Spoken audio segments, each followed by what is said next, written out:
Hey everyone, welcome to Story Time. It's me, Josh, as per usual. Today we're reading Giraffes Can't Dance by Giles Andreae and Guy Parker-Rees. Check it out. That giraffe looks like it's dancing to me. I don't know about you. Let's find out what happens in this story. Thanks so much for being here. If you like the channel, please subscribe, click that bell below this video.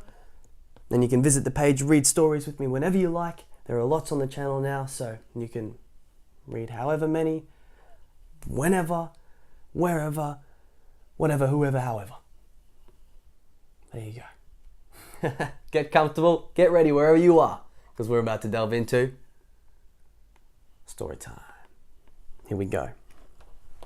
Gerald was a tall giraffe whose neck was long and slim, but his knees were awfully crooked and his legs were rather thin.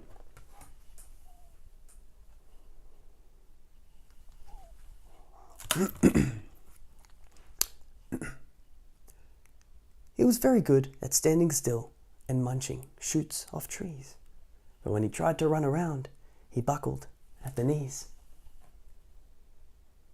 Those long giraffe legs. Now every year in Africa, they hold the jungle dance, where every single animal turns up to skip and prance. And this year, when the day arrived, poor Gerald felt so sad, because when it came to dancing, he was really very bad.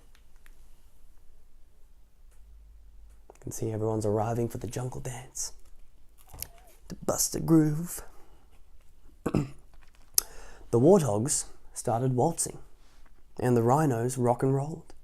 The lions danced a tango that was elegant and bold. Look at all the animals dancing there.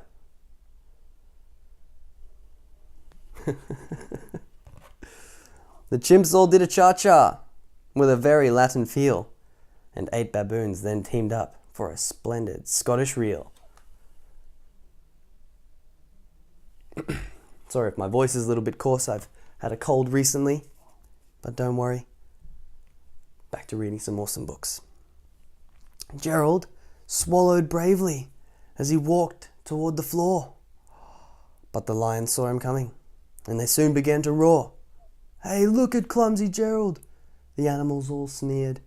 "Giraffes can't dance, you silly fool!" "Oh, Gerald, you're so weird." It's not very nice.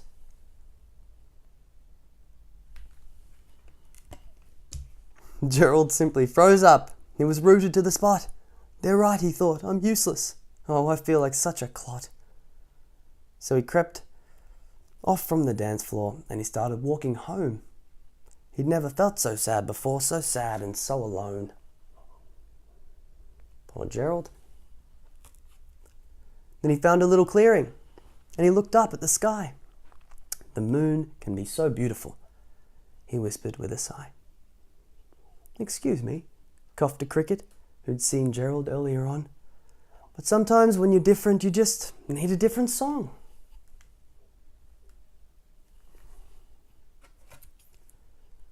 Listen to the swaying grass and listen to the trees. To me, the sweetest music is those branches in the breeze. Sorry, I've got to tilt the book a little bit because the words are going a bit different. I'll show you. So imagine that the lovely moon is playing just for you. Everything makes music if you really want it to. Isn't that cool?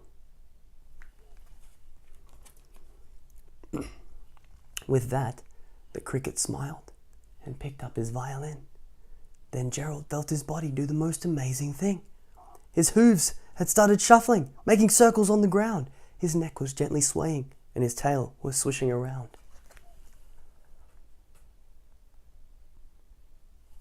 Wow, it's time to dance. He threw his legs out sideways and he swung them everywhere. Then he did a backward somersault and leapt up in the air. Whoa, that's like the front of the book there. That's a cool dance move. Gerald felt so wonderful his mouth was wide open. "I am dancing, yes, I am dancing. I am dancing," Gerald cried. Stoked, look at that face. Woohoo!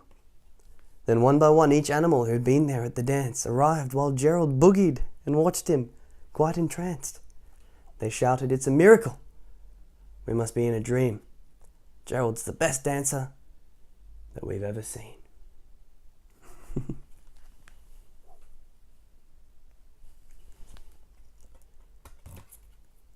"How did you learn to dance like that? Please, Gerald, tell us how." But Gerald simply twirled around and finished with a bow, keeping it mysterious. Then he raised his head and looked up at the moon and stars above. "We all can dance," he said, "when we find music that we love." Very true. Well, that's Giraffes Can't Dance. Thanks so much for reading the story today. If you like the channel, click the bell below the video and subscribe for me. Alright, I'll be back with another story really soon. Probably Dr. Seuss. I think we're moving on to some Dr. Seuss now. We're going to go through a series of the Dr. Seuss books. So that could be really, really fun. Alright, bye for now, but definitely not forever. I'm Josh, this is Storytime. See you soon.